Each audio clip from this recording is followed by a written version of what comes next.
Hi everyone, I'm going to give you a quick overview of this next project. Now by this point you should have done the reading, read chapter 4 in your text with special emphasis on those two models that I've asked you to look at, and you're talking about those in your discussion board right now.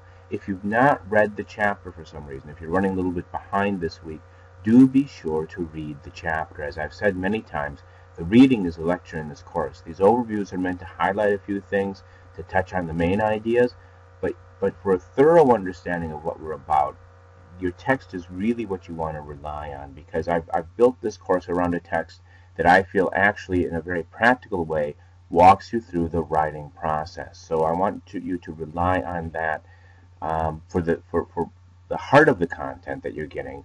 I'll touch on main ideas in this presentation, which is provided actually by the publisher. So again, it's very closely tied to that text. The textbook was a very conscious choice on my part because I think it works very well for an online class. It gives you everything you need. You don't have to have me standing in front of the room explaining things with this textbook. Here are the goals for this chapter, and you should read over those yourself. But writing a profile, what you're doing is not just interviewing somebody or writing about your experiences with somebody. A profile tackles very specific writing tasks, which actually will have a much broader application. Those tasks, the things that you practice, will have a broader application as you move on in your academic and non-academic writing. So read through these. These are in the text and also in that slide share presentation. So look at those more carefully yourself. Writing a profile, to make the profile meaningful, we're going to talk about a few things. Frames, in other words, using the profile for something beyond just talking about a person, but also beginning to integrate research into writing. Here we're going to talk about interviews, which you will be conducting with the person you're profiling for sure, and then possibly with other people around that person, and then your own observations and anecdotes. And an anecdote, if you're not familiar with the term, is just a story. If I tell you about going to Wonderland with my family and having to go on a roller coaster I really didn't want to go on because my son Zach was terrified, so I had to man up and show him that we were, if Daddy could do it, he could do it. That's an anecdote, and I could even use that story then to draw a larger point about fatherhood or life or roller coasters or Canada's Wonderland, whatever. Okay, moving on. Why are we writing profiles? These are the kinds of essays people sometimes wonder, what is the purpose of this in an academic setting? And the reason is you will draw insights about your subject and insights about the world from your subject, which are meaningful. That's a very deep level of analysis. When you master it in a document like a profile, you are then able to apply that kind of analysis to other sorts of documents. Okay, I want to focus here on the first of the goals for this assignment. Use a profile of a person as a way to focus on an idea, a personality trait, or a situation. And here is really the key to this assignment. You are looking at something larger than that person through that person. Suggestions here about why you might want to engage in a profile is if you want to preserve family history. If you want to know, and this is really what's essential. If you want to dramatize the impact of a problem, the importance of a question, or the significance of an idea, and the key word there, is dramatize. In other words, you don't want to just tell us about the problem, tell us about a question, tell us about a group, tell us about this idea. You want to bring it to life for your readers through the profile. Common issues with early drafts, and again, don't panic if these are in your current draft as you're pulling things together, because this is what happens when you're writing. You put stuff on paper, then you go back and make it better. Common pitfalls of an early draft of a profile. First of all, focusing too much on your relationship with the interview subject. If the profile becomes more about your relationship with your mother, with an important teacher, with your doctor, whatever, then on the purpose of the profile, the frame you've chosen for that profile. Another issue is focusing more on how you feel about that person rather than on the person, him or herself. This is important because the last essay you kind of got to indulge in reflection writing about yourself, thinking about yourself. Now we're moving away from that and trying to back out and pull yourself out of the essay more and more. The full-blown academic research papers you'll be doing in 112, you'll be largely invisible in those essays. Academic writing is focused on the content and the subject of the writing, not on the person doing the writing. Finally, a lot of times early drafts will plunk in the information from the interview and not really do anything with it. The interview is there to serve your larger purpose, and it has to be integrated with that purpose. I just want to hit on this very quickly. Excuse me.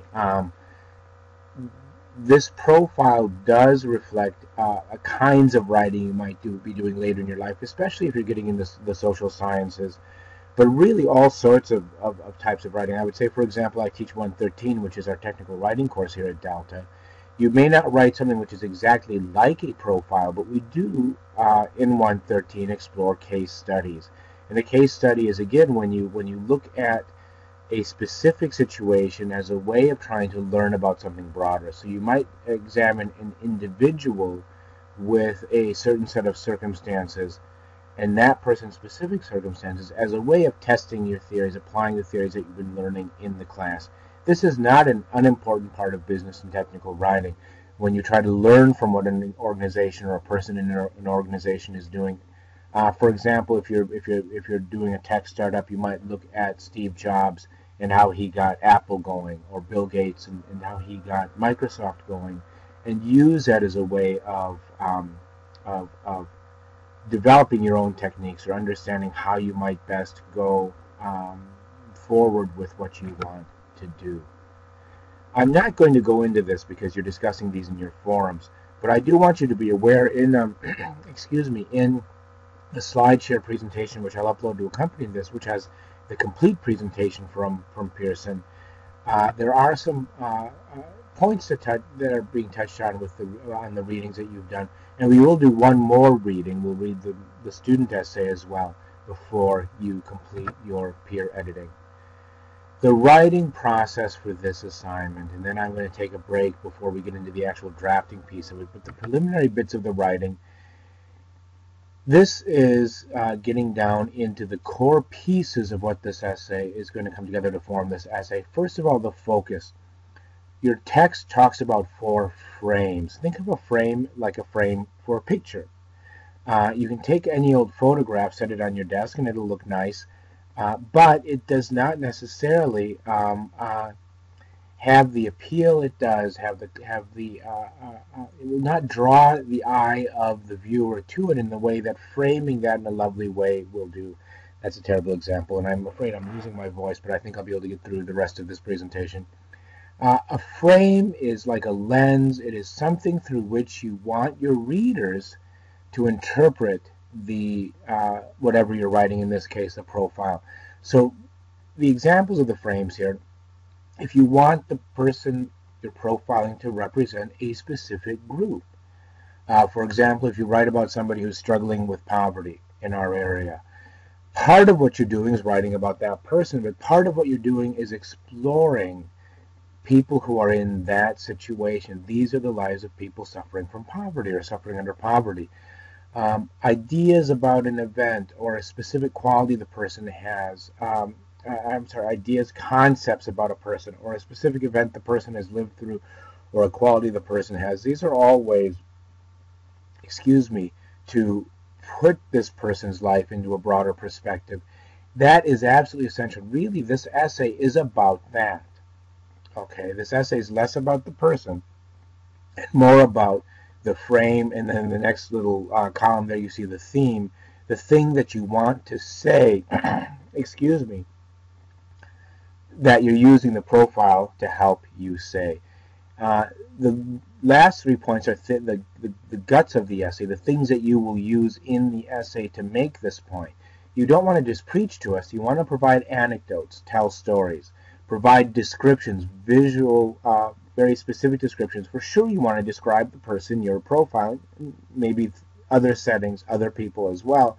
And finally, quotes. One goal of the interview is to try to capture the voice of this person so that we do get to hear that person a bit. You're not going to plunk in tons of quotes because, again, that is kind of undigested raw material, but you are going to choose quotes that will help to underscore what you're saying and to give readers a bit of that person's voice in their ears. In terms of what profiles are going to look like as you plan them, as you lay them out, as you move towards writing them, we've begun everything in this course with these inquiry questions, and this is where you want to begin here as well. Does this one person's story tell us anything about something broader? Here, a perspective of others who might belong to this group, or about people in general? Or what does this person's story say about other things, social situation, trends, problems? Again, what more general point can you make from this person's story? Okay, and then the motives here are, again, reiterating much of what I've said, that the profile is in service of something larger. It's not just about the person, it's about what we can learn from this person. The features of the form are worth exploring. This is in your text again, as well as in the SlideShare presentation. The purpose is to conduct an in-depth study of somebody who's interesting, but also explore larger themes. A good question to ask yourself, why this person? Why have I chosen this person? The worst reason is because you live with this person, so it's easy to conduct the interview. The subject then will be a person that is unique, but who also represents something broader, so both unique and typical. And you want to really give us a detailed investigation of that person. The form, excuse me, look at, you want those specific details, precision, appeal to the senses, tell a story, the narrative structure, bring in anecdotes, dialogue, scenes, details, the things that paint a picture. That's what gets readers engaged, and that's what will get them to see where you're going with the profile without you having to tell them, and your sources, your interview, your own observation, and then if needed, additional research on that person, that person's circumstances, or issues that impact that person's life. And I'm going to wrap this first section up soon. It's actually going longer than I'd hoped it would. Who are you going to write about? Okay, this is where the invention strategies come in. You've been working through these in your textbook, and again, use the text for this. The text does a brilliant job of walking you through these things very specifically. If you're stuck for a subject, begin asking yourself what you've wondered about for a while, and then is there a person who might help you understand that better? Teach you about it's kind of deceptive, because that implies you want to learn about, windsurfing or something like that. Really, it can be, I'm trying to understand people in this situation. Do I know somebody whose experience might help me understand that? And then you will narrow this down, working this through the process in your text of trying to generate the most interesting questions to explore with that profile. And then as you've done that, you can step back and decide, based on all the stuff you've pulled together, what frame do you want to apply? And this again touches on, the journal prompts, which are in your text. Work through these. I know I'll be seeing these on your blog, but they're there not just to give you busy work on the blog, they're there to help you generate your ideas. And this is a beautiful graphic of how to narrow down this subject and begin to settle on the frame and decide what to leave in, what to leave out. And this gets more specifically into the items on there. The assignment, what subject, what that you've come across best fits the requirements of the assignment we're working on. Accessibility, can you get a hold of this person? Unfamiliarity, it's sometimes better to interview somebody you don't know well, because it's sometimes hard to get an objective perspective on a family member or a friend. That's not a rule. You can interview a family member or a friend if you really want to, but it sometimes helps. Background, do you need to find out more about the subject before you interview them? Typicality, in other words, is there something more general you'll be able to take away from this person? Are they typical in some way as well as unique?